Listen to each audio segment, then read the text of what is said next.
Nearly every description of Sound of Metal goes something like this: the story of a heavy metal drummer who begins to lose his hearing. However, I will respectfully disagree with this plot synopsis, as I don't consider the band that Riz Ahmed's character plays drums in, Blackgammon, to be a heavy metal band. Granted, we only get two scenes of the band in action, a 4-minute opening and an even more brief scene soon after, but I would describe them as more of a hardcore punk or post-hardcore band. Think Lightning Bolt with a female lead. It's a two-piece group, and the music is more psychedelic and noisy than what I would consider a traditional heavy metal band to sound like. Riz Ahmed's character Ruben is visually the embodiment of punk. He has "Please Kill Me" tattooed across his chest and "Scumbag" tattooed on his belly. He wears shirts for Rudimentary Pinai and Einstürzende Neubauten. There's also a "Meat is Murder" sticker on the mini fridge in his RV. There are some elements of metal to the band's sound, but the genre of their music is not the key aspect of the film. The story is about someone whose life and passion involves music, and has to face a new reality when music can no longer be the driving force of his life. Ruben and his girlfriend Lou, played by Olivia Cooke, travel around playing dive bars and selling merch to get by. It's the romanticized life of two struggling, uncompromising artists just trying to get by in an industry which often rewards homogeny, and Blackgammon's abrasive style of music is not friendly for consumption by the masses.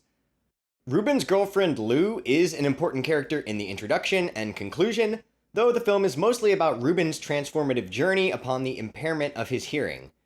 Ruben is a former drug addict, and the rehabilitative process he goes through is quite similar to what one would go through when attempting to quit hard drugs. At first, he is in denial and believes that the two can continue playing shows to raise at least $40,000 for cochlear implants, which will bring back his ability to hear and allow him to continue as a musician, despite the fact that a doctor has told him that he has already lost 70 to 80% of his hearing and must limit exposure to loud noises in order to not lose even more. The idea that a musician playing in a hardcore band would be able to raise this amount of money before losing the rest of his hearing by playing dive bar punk rock clubs is pretty absurd, yet it shows how deep in denial Ruben truly is. The doctor tells Ruben that cochlear implants are not covered by medical insurance, and from what I've researched, this is actually not true in most cases. Also, by researched, I mean I typed it into Google. The band that Ruben plays in is popular enough to appear on the cover of some magazines, but it's not made explicitly clear whether or not health insurance is provided by the record label. And the doctor's seemingly false statement in this scene could have easily been fixed by altering the dialogue slightly. It could have been explained that Ruben does not have health insurance, or that he has one of the few plans that does not cover the cost. Often when a film deals with a person facing adversity, the execution can come across over the top and sappy with corny dialogue and melodramatic music swells to manipulate the viewer's emotions. Fortunately, Sound of Metal does not go for this approach and entirely forgoes a musical soundtrack for the sake of complementing the subject matter of the film. I should clarify that there is a score available for the film, and it's mostly industrial feedback sounds and low rumbling ambient noises. The song performed by Riz Ahmed and Olivia Cooke in the opening is called Purify, and is at the end of the album, accompanied by another diegetic music track, the French ballad C'est amour mais tu, sung by Olivia Cooke near the end of the film. Listening to this soundtrack outside of the context of the film will likely only appeal to fans of ambient noise music, though it is interesting to note. The sound design might be one of the film's best aspects, as there are a lot of audio tricks used to simulate the experience of losing one's hearing, causing the viewer to sometimes feel as if they are submerged underwater. It's not complete silence, but the sounds are distorted and cavernous. The lack of a musical score is particularly noticeable in the second act of the film when Ruben enters a halfway house for the hearing impaired. During these scenes, the background sounds, such as the sound of the crickets, are amplified, and because the characters are all deaf, there is very little dialogue. Many of the actors are deaf in real life, and I commend the decision to hire deaf actors to play deaf characters. Of course, Riz Ahmed is not deaf, but his character in the film was not born deaf, and Ahmed did study within the deaf community extensively to prepare for this role. He spent many months learning sign language, and also how to play the drums, and this combined with the inclusion of deaf actors and a well-written script creates a naturalistic tone, ensuring that I was never taken out of the film by writing or performances. The rehabilitative program is run by Paul Raci's character, who I think might be the standout performance of the film. Riz Ahmed captures the struggles of Ruben quite well, and Raci's mentor character provides much needed wisdom to Ruben's naivety. The relationship between these two is the foundation of the film, possibly even more so than the relationship between Ruben and Lou, which does bookend the film. Many of the inhabitants of the halfway house, including Joe, are also recovering drug addicts, and the goal of the rehabilitation process is to encourage introspection and instill a perspective that deafness is not a flaw to get rid of through cochlear implants. Joe is religious and Ruben is not, which causes their perspectives to clash at times, though Joe is insistent that it's not necessary for Ruben to be a religious person in order to undergo spiritual growth. The journey from denial to acceptance is the trajectory of Ruben's character arc. He goes from the loud world of the punk rock scene to the quiet, isolated halfway house where there are no distractions to keep him from self-examination. He first responds with rage at the thought of isolation, but eventually achieves personal growth, learning sign language, and becoming an integral part of the community. I enjoyed this film quite a bit in contrast to all the loud, flashy superhero content that currently dominates our media. Content I do enjoy, but which I feel I'm being inundated with. Sound of Metal is a thoughtful and introspective movie, approaching subject matter that is meaningful and mature, with characters that feel like real people, not cardboard cutouts. This film did pick up a few technical awards at the Oscars for editing and sound, so Sound of Metal won for sound. Who would have thought? Sound of Metal is available on Amazon Prime, and I highly recommend watching it if you haven't before going further into the video, because I would like to analyze the film's conclusion, so you know what's coming. It's spoiler time.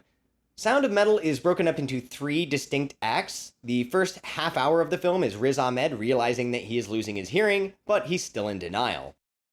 Act 2, the next hour of the film, is Ruben's stay at the house for the deaf. At first he lashes out, as he doesn't want to be separated from his girlfriend, and simply wants to get cochlear implants, believing his life will quickly return to normal after. There's a key scene that represents Ruben's shifting attitude, where a child is banging on a metal slide, and Ruben responds by drumming out patterns on the metal. Even though the child can't hear, he can feel the vibrations of the drumming passing through the slide, reminding the audience that sound can be felt even if it cannot be heard. Though the film's title might be referring to the sound of heavy metal music, I think it makes more sense in the context of this scene where the vibrations of sound can be felt through a metal object, because it's so pivotal to Ruben's character growth. After this, Ruben learns sign language and embraces the community.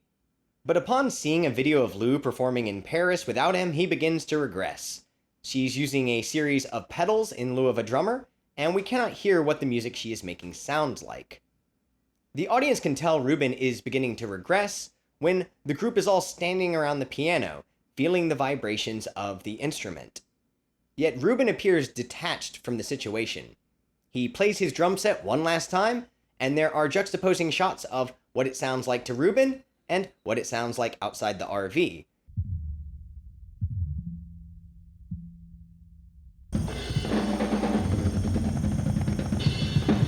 Ruben sells off all his equipment and the RV, and then sneaks away to get the cochlear implants. Before the implants can be activated, he confesses to Joe in one of the film's most emotional moments. It's clear that Joe feels betrayed and must ask Ruben to leave, though you can tell it causes him great sadness to do so. Everybody here shares in the belief that being deaf is not a handicap, not something to fix. Upon the activation of the implants, it immediately becomes obvious that there is not a quick fix for deafness, as the sound heard with the implants is amplified and extremely distorted, contrasting with the quiet introspection allowed at Joe's house. I can try and make another adjustment. The film suggests that deaf people are part of an isolated community and that Ruben has betrayed that community by undergoing surgery to allow him to hear again. It is Ruben's personal decision to obtain the implants, and the ending of the film implies that he was better off without them. In a broader sense, the film is about moving forward with your life and accepting change, and it uses the implants as a symbol of regression, which might not be true in the case of all the people who use cochlear implants. When Ruben meets up with Lou in Paris, she seems to be doing a lot better. In the opening scene of the film, we can clearly see that Lou has been cutting herself, but in the ending, she no longer self-harms. This is to show that Lou has progressed while Ruben has not. She has reconciled with her estranged father, and they sing a song in French together at the piano. The music slowly becomes more distorted as the audience is given Ruben's perspective on the sound, a sinking realization that hearing music will never be the same pleasure it once was. At the mention of getting the band back together and touring again, Lou seems to become stressed and starts rubbing her arm where she used to hurt herself. There seems to be an implication that the punk rock lifestyle is what caused her to self-harm, and I'm unsure of how intentional it was to suggest that she is better off now because she's hanging out with a group of wealthy boomers. These are just some of my minor criticisms of the messaging that runs underneath the film's surface. I still appreciate the broader interpretation of the film's purpose, that the past can't be recaptured, and that moving forward is a key part of recovery. Sound of Metal also ends a little abruptly with Ruben at a crossroads, unable to decide where to go next, but convinced that he and Lou can no longer be together. I didn't mind the open ending, as I usually enjoy films that leave some ambiguity and don't feel the need to wrap everything up definitively. Direction, writing, and cinematography are all strong, as well as the acting and pacing. I think it's a great character-driven drama, and despite having just a few critiques, I still really enjoyed Sound of Metal.